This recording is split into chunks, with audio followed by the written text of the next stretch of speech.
Aloha, and welcome to Big Island Discoveries, the show where we discover the people, places, businesses, and things that make Hawaii Island the special place that it is. Today, we're going to be visiting the Pacific Tsunami Museum. We're going to be meeting with Professor Walt Dudley, and he's going to talk to us about tsunamis, about the museums, and things that we should know to protect ourselves in the future. So come on with me and let's go take a look.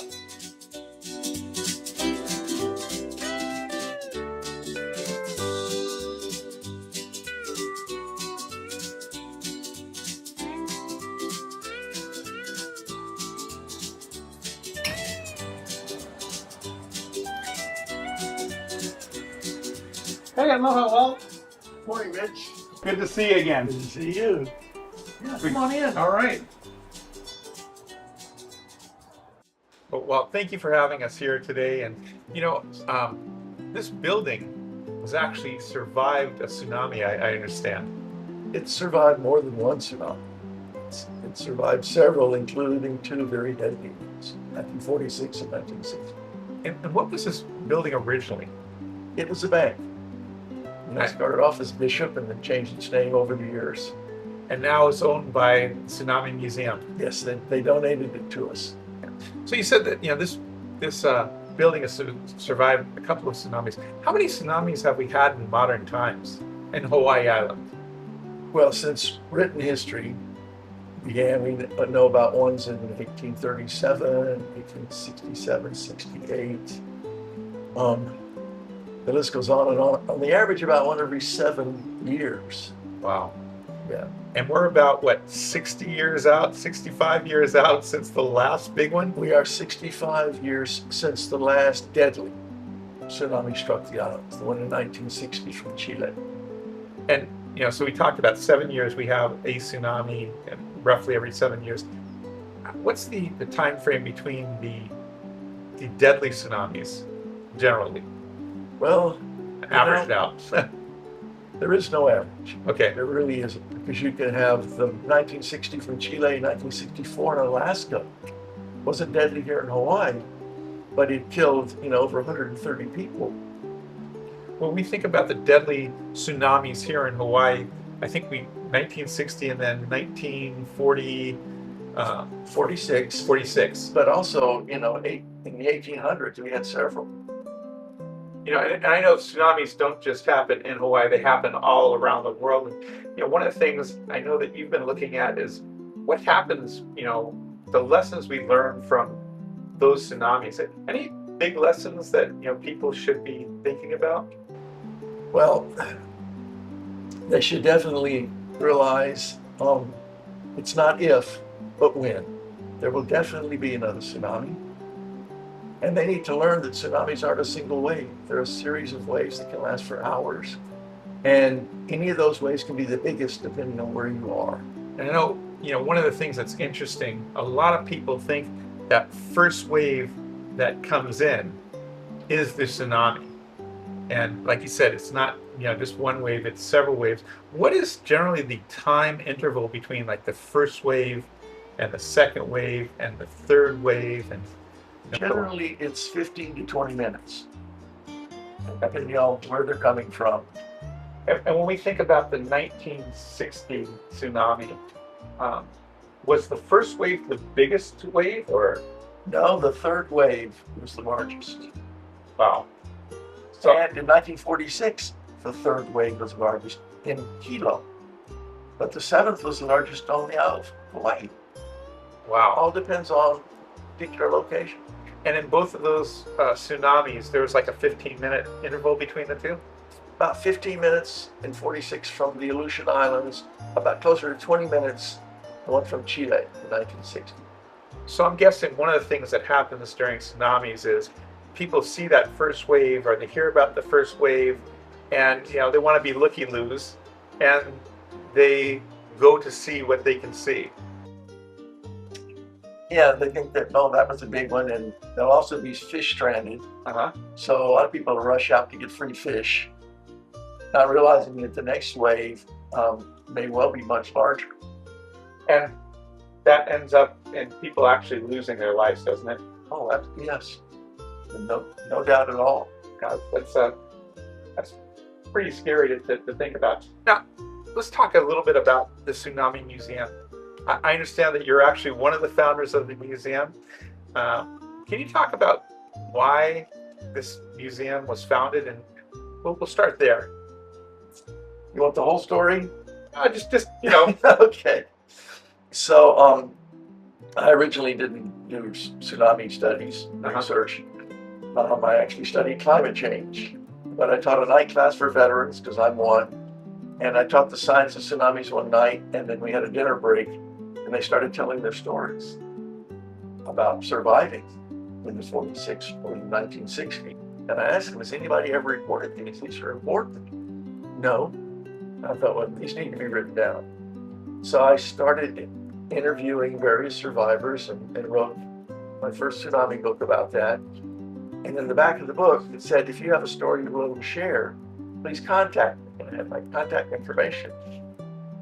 And a lady named Jeannie Johnston, who had been a 6-year-old and ran from the tsunami in 46 out of Keokaha, contacted me.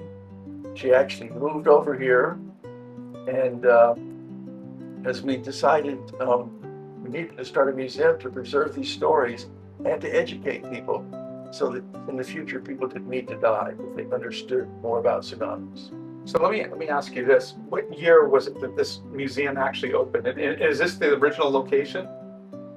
It's not the original location. We first officially opened in up in the old Hilo shopping center in a small space up there. And this is our 30th anniversary.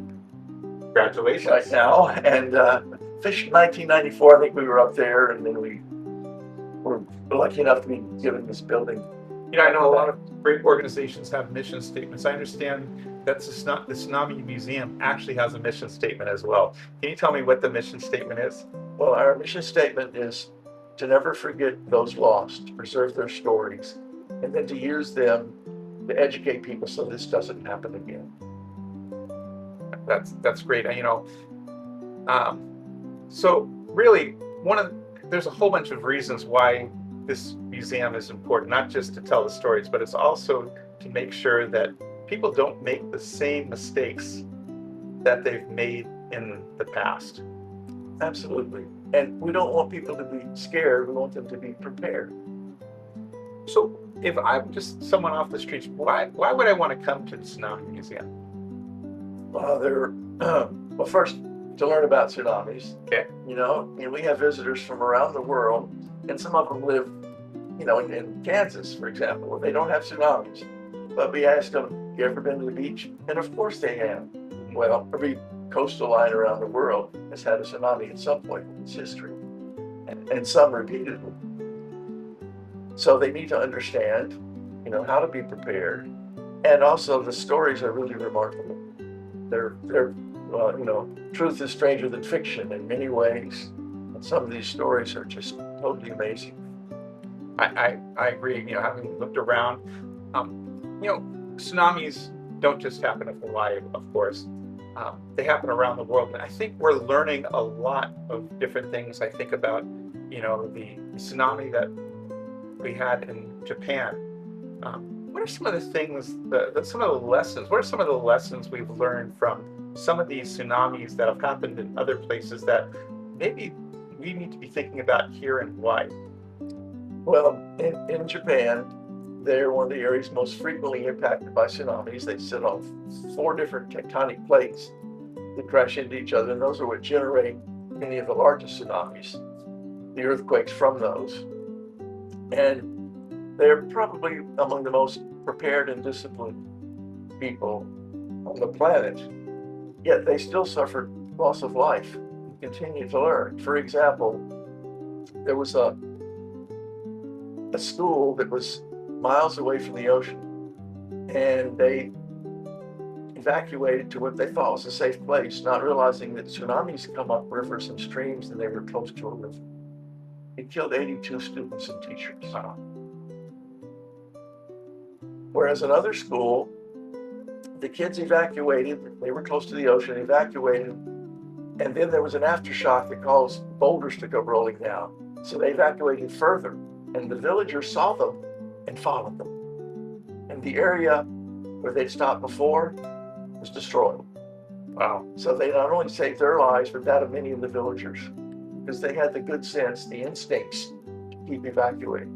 You know, one of the things I saw as I looked at some of these tsunamis and kind of studying this is we think about people losing their lives because they drowned in the tsunami.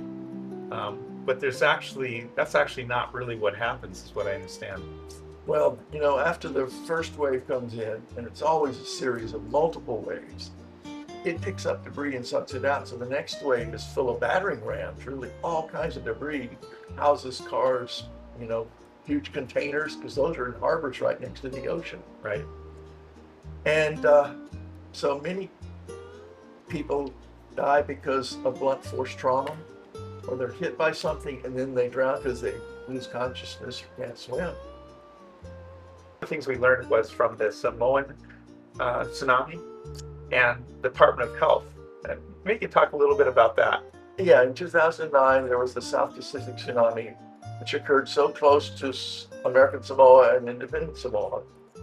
There was no time for an official warning to go out. Unfortunately, in the schools in American Samoa, they'd had tsunami training the week before. And the kids instantly responded. And in many cases, they would go into the villages and ring the bell and tell people to evacuate. One of the mistakes that was made was that there were so many people that had injuries from the debris, and then the medical professionals were overwhelmed, so they would stitch these up as fast as they could to go to the next patient, not realizing that the water was filled with sludge and sewage. Everything that sinks down to the bottom, it's stirred up after the first wave and washed in.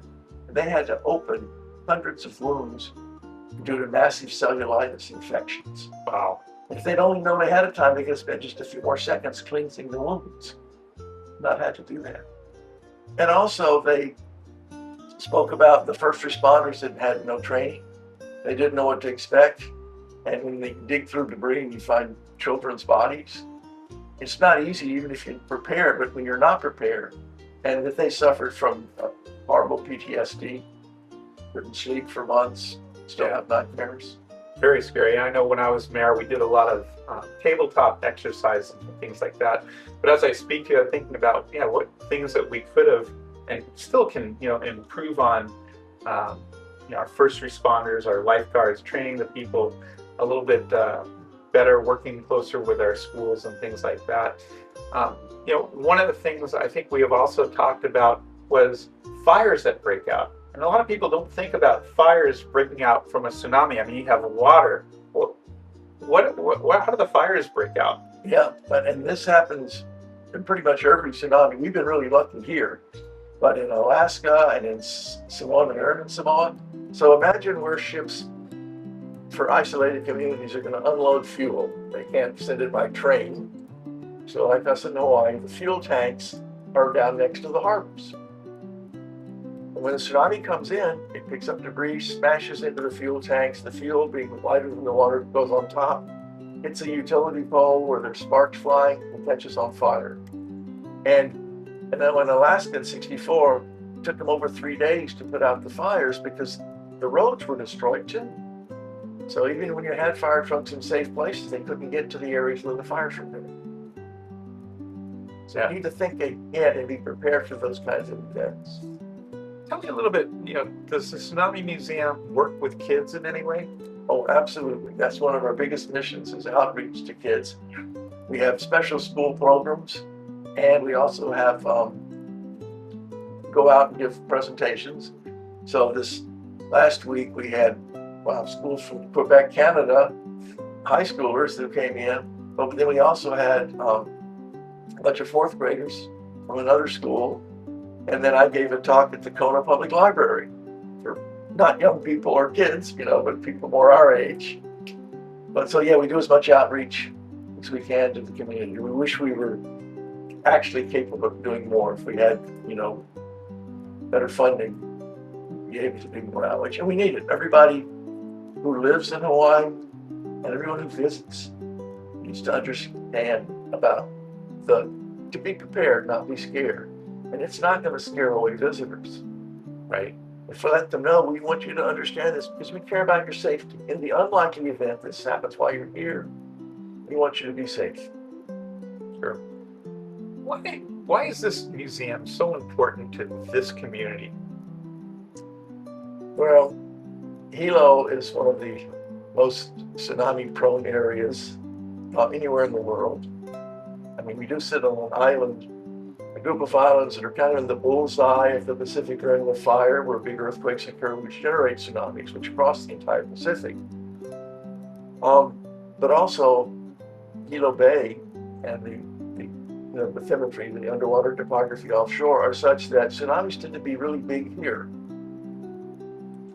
And just thinking about the tsunamis that have happened here, maybe talk about in Hilo, what have we learned about this area where we're sitting, and maybe the resilience and that this museum can tell us stories about?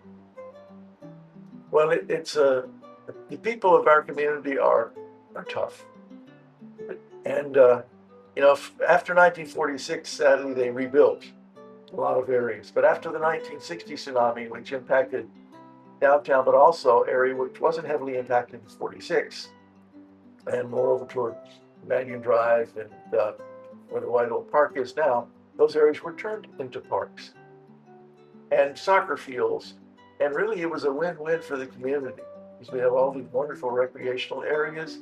World Canoe Championships are held here every few years. And those are the areas that are most heavily impacted. And there should be no loss of life as long as people evacuate from those areas. No one's living it. And why is this museum so important to you, Dr. Walt Epic? Oh, well, the museum has the world's largest collection of survivor interviews, but I've done over 300 of them myself. And when you talk to a survivor who's lost friends, it's hard. They've lost family members. They never get over it, especially parents who've lost children, children who've lost their parents. And when you know that if they'd only known what to do, if they'd been educated, then it didn't have to happen. So that's really our mission. It became my calling to do whatever I could to see that we make the community become safe. Through educating, and one of the most powerful ways to educate people is with the true stories of members of our own community who were survivors. And I know that you have a vault, and in that vault, there's not just the interviews that you've done, there's quite a few hundred more interviews that are there. We have my co-founder, Jeannie Johnson, did her master's thesis doing interviews, collected lots of those. And when we have them from all the major tsunami events around the world that have occurred where there were still survivors. We've interviewed people. I interviewed people who survived the 1923 tsunami. But we went to Alaska and interviewed, dozens of people all around Alaska and the communities who were heavily impacted. After the 2004 Indian Ocean tsunami, we went to not only Indonesia, but to Thailand, Sri Lanka, India, and the Maldives, all areas that were heavily impacted, and all of which are very different cultures and terrains, because we can always learn something. And if you're going to train people around the world, you need to know how different communities respond. And I know inside the museum here, there's actually stories from different places in the world. I'm looking at the Japan section and that tsunami. I think a lot of people remember that very vividly, yeah. Seeing all the things on YouTube. The museum also has a website, though, that people can get information. What is the website address, if you know? Well, if you just type Pacific Tsunami Museum into a search, it pops up. Okay, that's fair enough. Easiest way to figure it out. So, one of the things I learned while I was in the county as the mayor, that, tsunamis get generated in different places, Chile, Alaska, but they also get generated here. And is there things that people should know, especially for preparing themselves for a locally generated tsunami versus one that happens in Alaska, for example? Yeah, absolutely. Because the warning system, the way it works, and I can give you more detail about that later, it's able to pick up earthquakes right after, within minutes. And if the tsunami is coming from Chile, we may have 15 hours before it reaches Hawaii, or from Alaska up to 5 hours, or Japan, 8 hours, which is time for them to determine if there has been a tsunami generated by the earthquake, and if so, if it's potentially going to be just little wiggles, or if it's going to be potentially deadly and destructive, and then to get warnings out. But for a locally generated event, there is simply not time for that. In 1975, we had a big earthquake, 7.4 off of Kalapana. They had less than 2 minutes on that entire coast before the tsunami waves arrived. That's right. They arrived in Hilo in 15 minutes. We're out in the end of Keaukaha in less than 10 minutes. And that's still not time for the warning system to be able to determine where it is, how big it was, did it generate a tsunami, and then get a warning message out. So people need to know how to respond to distant ones when the sirens go off or they get a message on their phone or over the television or radio. They need to know to have a plan where to evacuate to. Yeah. And have a go bag. The important things, if you live in a tsunami zone, you don't want to leave your important papers, birth certificates, and all those things in passports. You want to have those in a spot where you can just grab it and go. For a locally generated event, you need to be able to detect nature's warning signs of a tsunami, because that'll be your first warning, really. So if you feel the earthquake and you're at the ocean, as soon as the earth stops shaking, let that be your warning. As soon as you can get up, go. Evacuate to higher ground and inland. If you don't feel an earthquake, but the ocean behaves strangely, if the water sucks out for no reason, or comes in, or you hear a loud noise from out at sea, or bubbles start coming up from the sand, all of those are signs that there's potentially a tsunami coming. And you don't want to wait around to see it. You want to immediately evacuate. Yeah, as you say that, it reminds me that we talk a lot about the 1946 tsunami, the 1960 tsunami, that 75 tsunami.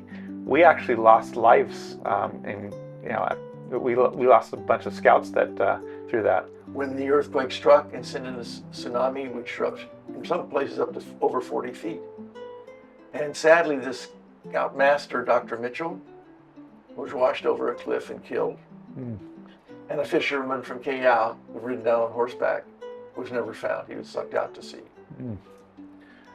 So yeah, and if people had immediately evacuated when they first felt the earthquake, that wouldn't have happened. We wouldn't have lost those lives. And again, that's the importance of having education, and this museum educates people. I know you got some great displays and things. Can we go take a look? Absolutely. Let's go learn some about the science and the history of tsunamis here. All right. Okay, so tell me about this room that we're in here. Well, this part of the museum explains the science of tsunamis and how the warning system works and how we study tsunamis from the past. One of the things I remember is when we're looking at tsunamis, we look at the ocean buoys. How does that work? Okay, these buoys, which are called DART buoys for Deep Ocean Assessment and Reporting of Tsunamis, are placed in the deep ocean so they can pick up the energy of a passing tsunami wave. The ones near shore, we used to rely on tide gauges. Mm-hmm. Problem is, all harbors are different, and the waves can be really big in one and really small in another one, whereas these are in the middle of the ocean in deep water. They measure the pure energy of the tsunami, which is the most important factor to determine whether it's going to be huge and deadly and destructive or not. And so this is the sensor that sits on the seafloor. It's the very first one, the prototype that was used to test the system, make it work. And then there's a buoy at the surface. So this will be down, 5,000 meters, 3-4 miles on the ocean floor. And overhead, after there's an earthquake, a tsunami wave will pass. And in the deep ocean, they're not very tall, but the amount of energy in them, because they have huge wavelengths, is enormous. So it's not really measuring the up and down, it's measuring how much energy it's taking. Yeah, and it measures the up and down, and it can tell that from wind waves. Right. Because wind waves have a very different frequency and shape. So it picks up that signal, and then it sends it up a signal through the water to a buoy at the surface, and then up to a satellite and down to the warning centers. So that will be in a distant, generated tsunami. And in a local tsunami, we don't have that luxury. No, and we do have one buoy off the west coast of this island. By the time a tsunami gets there, it's already hit shore. So why do we have that buoy then? Well, that's for other parts of the Pacific. Oh, I It's not see. just Okay. us, So these buoys, how far across? They're all the way across the Pacific. Or are they every? Well, they're spread out all around, off the coast in areas that have tsunamis. Sadly, there were, so they're on the coast of South America, North America, around to Japan. There used to be some in the Indian Ocean. There are just a few left because pirates stole the batteries out of the ones off Indonesia. Sadly. But Australia still has some, so they're at least down in this part of the Pacific. And I'm looking at this, and I know this was something big for us when we're in civil defense. It gives the different hours. Can you maybe just talk a little bit about the hours that those rings represent? Sure. So the speed of a tsunami wave is determined by the depth of the water. So in the deep ocean, they're going 500 miles an hour or more, the speed of a jet plane, basically. And then as they get shallower water, they slow down. So like I say, they're only maybe be this high. But when the wave in front begins to slow down, the wave behind is still going faster. So all that water in between, and they may be 100 miles between waves, begins to catch up. So that's when the waves really build up. Ships crossing in the deep ocean may not even notice this tsunami. That then may come ashore and be, 30 or 40 feet high. All right, well, tell me about this parking meter here. Well, as I mentioned earlier, tsunami is not just water. It's filled with debris after the first wave. And you can look at all these parking meters that were leveled by the 1960 tsunami all across town. Wow, and these are made out of metal. These are very strong, metal pipes. That's pretty amazing to think that it's that much power and that's coming through, and you got other things that are moving through. And I think you told me most people don't drown; they die from blunt force trauma. As far as we know, because it's been difficult to get figures because they bury people very quickly after most tsunami events.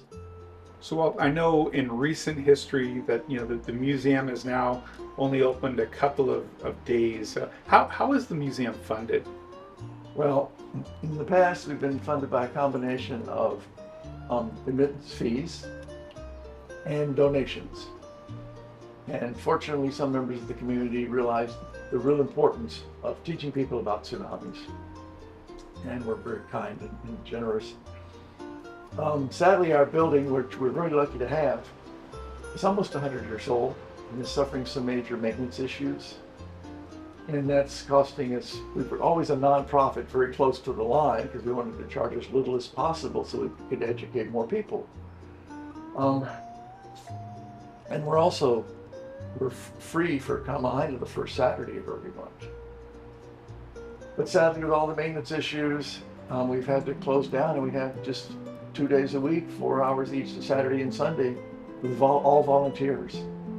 I know in the past, KTA, Barry Taniguchi was one of your big supporters.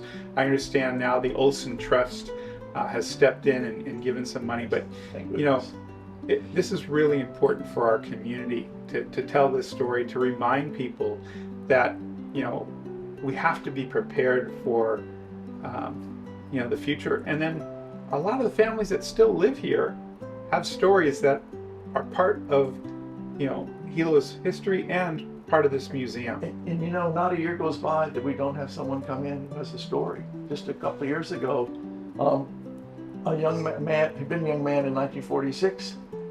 He'd never come to the museum. He'd been home on leave from the Army. His grandmother lived down in Waipio. And he rushed down and found her house washed up the river. And they said they found her shaken, but okay. And he gave us photographs, which we never had, of Waipio and all the people who'd fled up the sides of the valley and the homes being destroyed. Yeah, I think remarkable. one of the things people don't realize how much donations, what a big difference that they make. So, well, how can people donate to the Tsunami Museum? Well, they can become members, Okay. which gives them, free admission. They can become corporate members, which means we're more than happy to share the fact that they donated money to the museum to help save our history and save lives. And there's special scientific membership for scientists. So there are different levels of ways that you can help. That's great. And this is the only tsunami museum in the state of Hawaii. Is that correct? That's correct. Yeah. Boy, what a treasure we have right here in Hilo. Thank you so much, Walt, for showing us around. It's been a real pleasure. And for you, I hope you come out and visit us here at the Tsunami Museum. Great things to learn, history, future planning, everything. Just a fascinating place. Bring the kids.